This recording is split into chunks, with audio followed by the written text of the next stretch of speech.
Anda mungkin fikir ChatGPT ialah pembantu ajaib percuma yang semakin bijak setiap hari untuk manfaat manusia.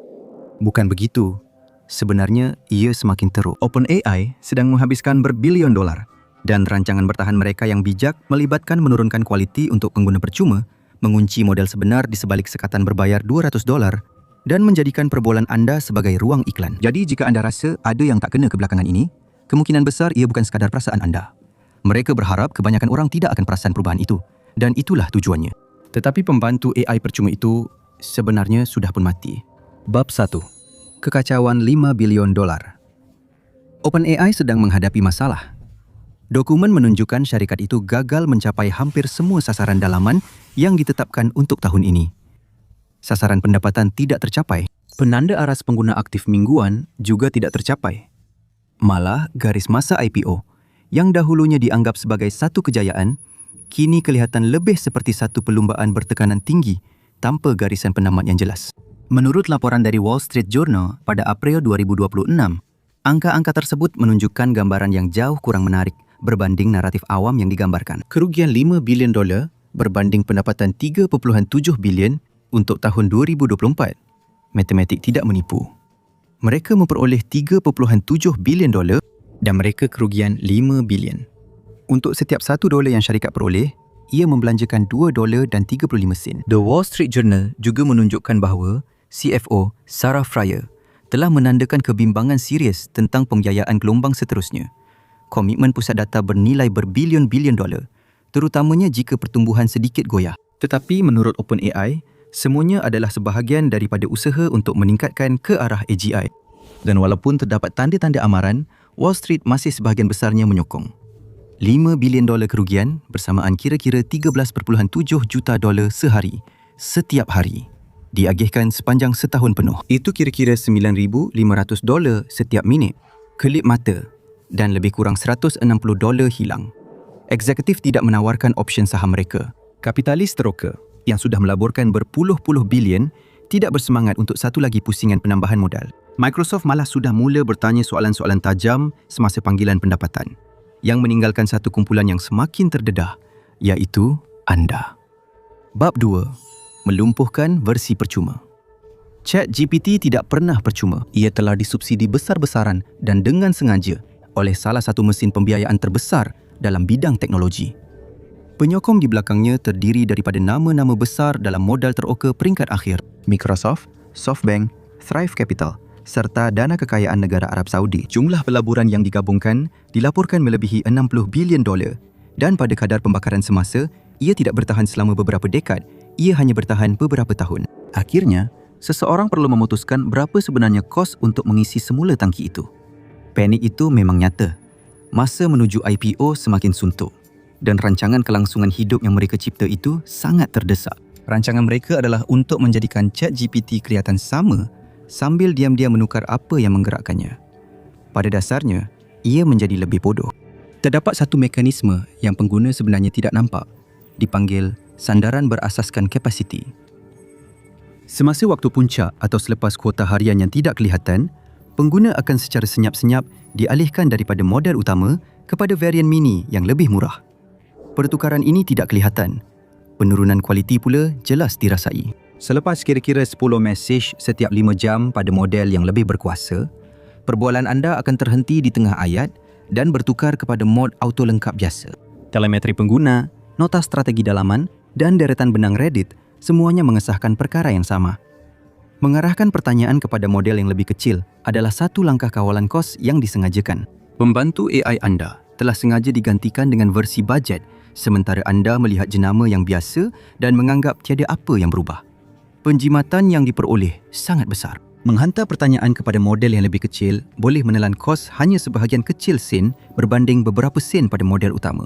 Kalikan itu dengan 800 juta pengguna aktif mingguan dan pengiraannya mula masuk akal. Bagi anda, ia bermakna memberi perhatian sepenuhnya kepada rakan perbualan yang tiba-tiba lupa 3 mesej terakhir anda dan mula menjawab dengan kata-kata hikmah seperti biskut nasib. Jurang prestasi memang ketara. Ujian bebas menunjukkan model sandaran menghadapi kesukaran dengan tugasan yang boleh diselesaikan oleh model utama dalam satu langkah. Penalaran berbilang langkah mula gagal. Penjanaan kod mula memperkenalkan pepijat halus yang sukar dikesan.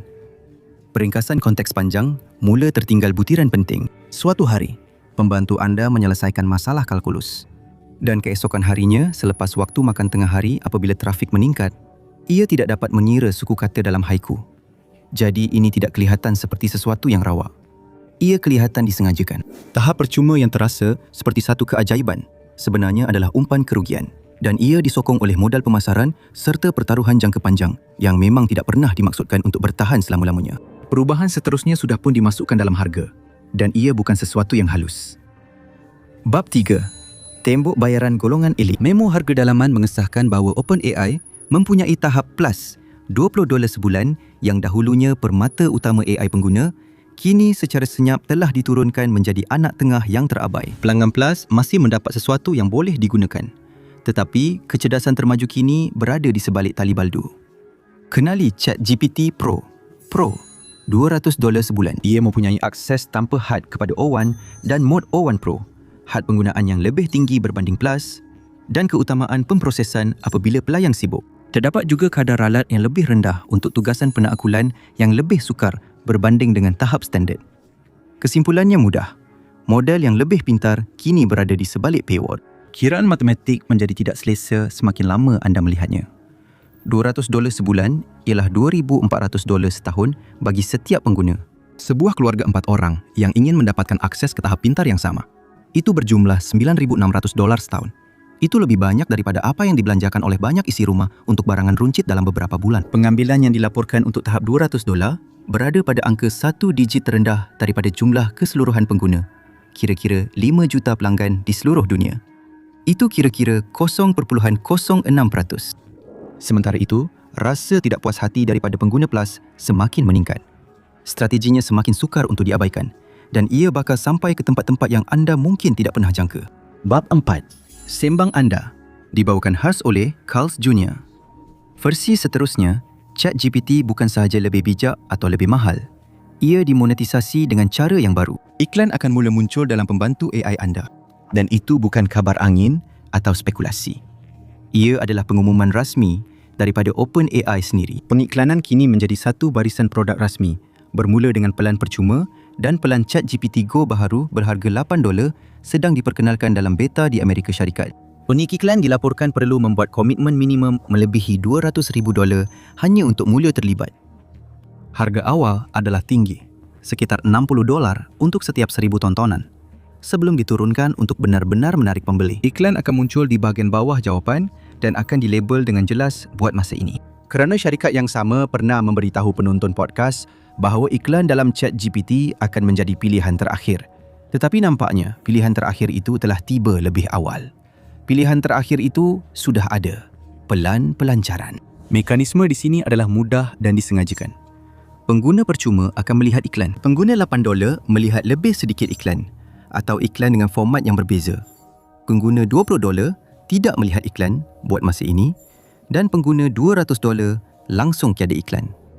Produk yang sama, peraturan yang berbeza. Semakin banyak anda bayar, semakin bersih dan lebih berkemampuan ia jadi.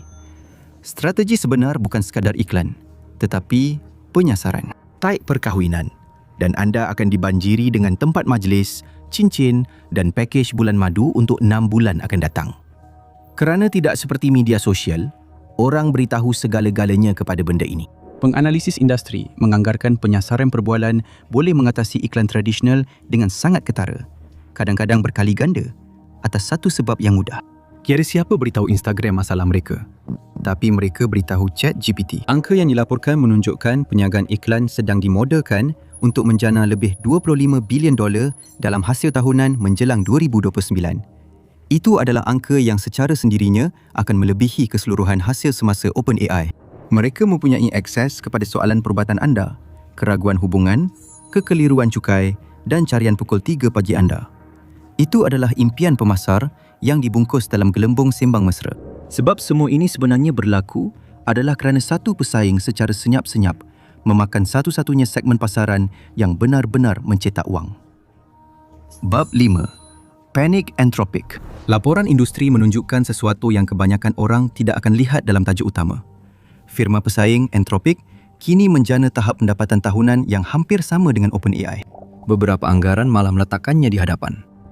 Syarikat yang lebih kecil, yang diasaskan oleh bekas rakan sekerja Sam Altman, kini menjana lebih banyak pendapatan tahunan berbanding firma yang semua orang anggap sebagai peneraju. Apa yang dahulunya terasa seperti perlumbaan sebelah pihak, kini tidak lagi begitu. Perbezaan antara kedua-dua firma ini sangat ketara dan ia menerangkan sebab panik itu berlaku. Anthropic beroperasi lebih seperti butik mewah berbanding platform pasaran massa, hanya melayani sedikit lebih daripada 1,000 pelanggan perusahaan. Ramai daripada mereka membayar dalam jumlah 7 angka setiap tahun dan ada juga yang membayar dalam 8 angka. Model utamanya, cloud telah menjadi kuasa besar dalam pengekodan perusahaan dan ia digunakan oleh pasukan kejuruteraan Fortune 500 dan firma Wall Street serta kumpulan penyelidikan bioteknologi. Ini bukan pelanggan yang sensitif terhadap harga. Pada harga $50 bagi setiap lesen, mereka tidak kisah. Dan itu kerana peningkatan produktiviti selalunya sudah menampung kosnya sendiri sebelum waktu makan tengah hari pada hari pertama. Sementara itu, OpenAI sedang mengawasi ratusan juta pengguna percuma. Anthropic memperoleh lebih banyak daripada satu kontrak perusahaan bersaiz sederhana berbanding apa yang OpenAI dapat daripada 1 juta pengguna casual ChatGPT secara gabungan. Pasaran khusus Anthropic mewujudkan jenis perniagaan yang sangat berbeza. Terdapat harga yang lebih tinggi, kontrak yang lebih panjang dan kadar kehilangan pelanggan yang lebih rendah. Corak penggunaan cukup stabil untuk diramalkan. Pasukan keuangan boleh memodelkannya. Bandingkan itu dengan skala pengguna OpenAI. Ia adalah lonjakan berterusan permintaan yang tidak dapat diramalkan daripada ratusan juta pengguna. Sistem di mana perubahan harga yang kecil boleh mencetuskan pembatalan besar-besaran dalam sekelip mata. Mereka adalah dua mesin yang sangat berbeza. Satu dioptimumkan untuk kebolehramalan. Yang satu lagi dibina untuk skala dan ketidakstabilan. Dan dalam pasaran ini, ia bukan soal penjenamaan, ia soal apa yang digunakan. Inilah sebabnya, produk pengguna mula kelihatan sengaja dipecah-pecahkan. Tahap percuma dihadkan untuk mengurangkan kos komputasi. Tahap pertengahan tidak lagi menjadi tumpuan dan menjadi saluran ke pelan yang lebih tinggi. Tahap Pro 200 disasarkan kepada pengguna yang menganggapnya sebagai infrastruktur perniagaan, bukan langganan. Dan iklan pula dibina untuk semua orang yang tidak akan membayar pada tahap itu. Dan setiap keputusan berpunca daripada usaha untuk mengejar Anthropic dengan harapan sebelum para pelabur mula bertanya soalan-soalan yang tidak selesa tentang kisah tersebut. Kerana jika jurang itu tidak ditutup, angka-angka pun tidak akan berubah dan tekanan itu mula kelihatan. Bab 6. Pasukan Keselamatan berundur. Ahli utama pasukan keselamatan, orang yang ditugaskan untuk menghalang sistem daripada bertindak secara tidak dapat dijangka atau berbahaya, telah mula meninggalkan pasukan. Bukan secara senyap dan bukan secara perlahan. Pada kadar yang sepatutnya membimbangkan sesiapa saja yang menganggap ini sebagai pertaruhan jangka panjang yang stabil. Catatan peletakan jawatan Yan Leckie adalah ringkas dan secara terbuka kepada umum. Kata-kata beliau yang tepat kedengaran seperti satu amaran. Budaya dan proses keselamatan telah diketepikan demi produk yang menarik perhatian. Leckie adalah ketua bersama pasukan penyelarasan. Seorang lelaki yang seluruh tugasnya adalah untuk mengelakkan teknologi yang dibinanya daripada menyebabkan kemudaratan yang dahsyat. Dan dia memberitahu semua orang bahawa pihak yang membayar gajinya sudah tidak lagi peduli tentang bahagian di mana manusia tidak tercedera. Tetapi pemergian Ilya Sutskever adalah timbakan amaran. Sutskever adalah ketua saintis OpenAI dan salah seorang pengasas asalnya. Dia keluar, menubuhkan usahanya sendiri yang memfokuskan sepenuhnya kepada safe superintelligence dan membawa sebahagian besar pakar teknikal bersamanya. Pemergiannya yang berlaku tidak lama selepas itu mengesahkan bahawa tembakan amaran tersebut tidak mengubah apa-apa pun. Pasukan Super Alignment yang ditubuhkan untuk memastikan sistem AI masa depan yang lebih berkuasa kekal terkawal, kini telah dibubarkan secara efektif. Pada asalnya, ia dijanjikan bahagian besar sumber komputasi dalaman, sekitar 20%, untuk memberi tumpuan kepada penyelidikan keselamatan. Itu tidak bertahan lama.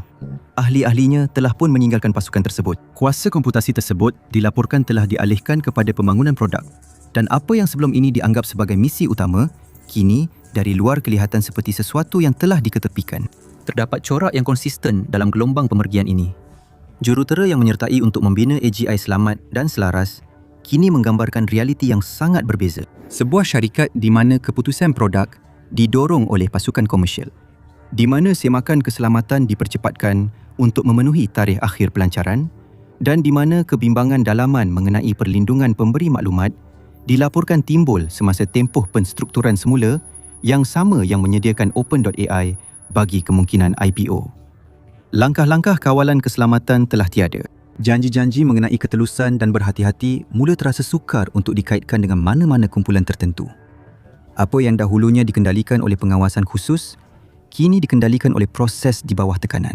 Bekas pekerja menganggarkan bahawa bilangan orang yang memberi tumpuan kepada kerja penjajaran telah menurun dengan ketara dalam tempoh 18 bulan yang lalu. Dan bahagian syarikat ini yang dilihat oleh orang ramai, ia masih bergerak dengan pantas. Tetapi beberapa demo yang paling mengagumkan, yang menjadi tajuk utama, kini lebih dikawal ketat, ditangguhkan atau secara senyap-senyap diketepikan demi keutamaan komersial. Dan tiada satu pun yang terkecuali. Bab 7. Muslihat Sora, Umpan dan Tukar. Sora menjadi tular pada tahun 2024 kerana klip hyperrealnya seperti mamut berbulu, berjalan di atas salji dan pemandangan bandar yang sangat realistik. Tetapi ia juga ada had masa. Pada April 2026, ia tidak lagi tersedia sebagai produk pengguna yang berdiri sendiri. Sesuatu yang dahulunya kelihatan seperti sekilas masa depan untuk tatapan umum, kini telah ditarik daripada capaian orang ramai. Komunikasi dalaman menyebut kos pemprosesan yang terlalu tinggi dan perubahan strategi ke arah alat perusahaan, ejen dan robotik. Semuanya berpunca daripada faktor ekonomi. Satu penjanaan video Sora dilaporkan menelan kos pemprosesan lebih 1,000 kali ganda berbanding pertanyaan teks biasa. Kalikan itu dengan jutaan pengguna yang ingin tahu. Dan ia menjadi satu masalah. Studio Hollywood, agensi pengiklanan dan rakan media perusahaan masih mendapatkannya pada harga yang menjadikannya berdaya maju dari segi ekonomi. Tetapi jika anda hanyalah seseorang yang melihat demo dan terfikir untuk membuat video hari jadi untuk anak saudara perempuan anda tidak boleh. Laporan industri mencadangkan bahawa perjanjian pelesinan studio berada dalam julat 5 juta hingga 20 juta dolar setahun bergantung kepada rakan kongsi. Versi untuk pengguna yang pernah mencetuskan keterujaan kini kebanyakannya wujud sebagai klip, demo dan kenangan. Dan ia bukan hanya Sora sahaja. Ciri suara yang dahulunya terasa tanpa had, kini telah dihadkan.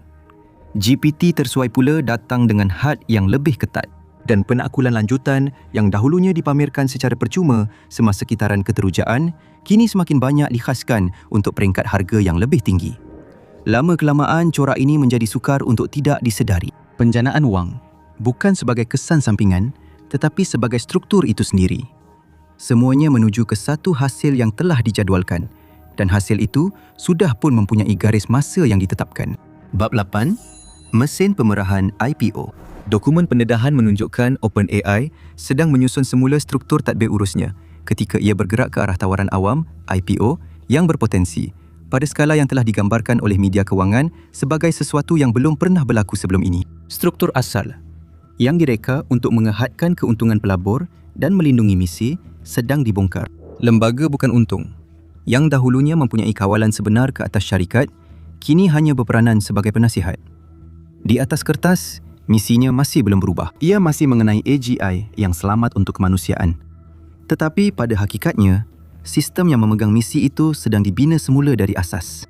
Sasaran penilaian $1 triliun yang diulang dalam setiap memo yang bocor adalah satu-satunya angka yang penting. Data itu tidak akan hilang begitu sahaja. Setiap arahan yang anda type, setiap perbualan yang anda lakukan sejak 2022, semuanya menjadi input kepada sistem. Dan apabila ini dibingkaikan sebagai naratif untuk pasaran awam, aktiviti itu akan diberi tafsiran semula. Dalam dokumen IPO, ia muncul sebagai penglibatan atau momentum. Jika anda buang bahasa itu, ia mula kelihatan biasa. Ia adalah perubahan peringkat akhir yang sama yang anda lihat di seluruh platform teknologi. Pengguna berhenti menjadi sekadar pelanggan dan mula menjadi sebahagian daripada produk. Bukan seseorang yang dilayan, tetapi sesuatu yang digunakan. Dan akhirnya, kesedaran yang tidak selesa. Anda sebenarnya bukan pelanggan. Bab 9. Selamat datang ke golongan bawahan AI. Jadi, di manakah kedudukan anda sekarang? Zaman kegemilangan AI yang percuma, berkuasa dan boleh diakses secara meluas sudah berakhir. Ia hanya bertahan kira-kira 24 bulan dan ia tidak akan kembali lagi. Aliran kerja digital harian anda akan menjadi lebih mahal dan lebih terhad. Apa yang dahulunya terasa seperti akses percuma kepada kecerdasan, kini berubah menjadi sistem berperingkat, di mana keupayaan yang lebih baik terletak di sebalik harga yang lebih tinggi. Dan harga untuk apa-apa yang benar-benar berfungsi terus meningkat. Inilah corak yang pernah diisyaratkan oleh setiap gelombang teknologi tetapi tidak pernah didedahkan. Kebanyakan orang hanya dapat versi asas. Dan versi asas itu bukan menjadi lebih baik dahulu. Ia menjadi lebih murah, lebih ringkas dan lebih terhad. Akses tidak lagi sama rata. Semuanya menjadi terhad dan diagihkan. Orang yang berbeza dan tahap yang berbeza bergantung pada apa yang mereka mampu bayar. Satu versi teknologi yang sepatutnya meluaskan akses, kini secara senyap-senyap berpecah kepada beberapa peringkat. Ada orang yang mendapat keupayaan penuh. Kebanyakan orang hanya mendapat cukup untuk kekal dalam sistem itu. Dah lama-kelamaan, perkara itu pun berubah. Janjinya ialah satu alat yang akan mengangkat semua orang. Sekarang, masa depan kecerdasan manusia berada di sebalik perkhidmatan langganan. Dan kita semakin tidak mampu untuk mengaksesnya. Tetapi di dalam syarikat-syarikat yang membina masa depan ini, sesuatu yang lain sedang berlaku. Orang yang paling rapat dengan sistem itu mula meninggalkannya. Dan ia sedang menghantar gelombang kejutan yang serius ke seluruh Silicon Valley. Ketahui mengapa penyelidik AI berhenti kerja dan panik semasa keluar. Atau tonton video ini sebagai gantinya.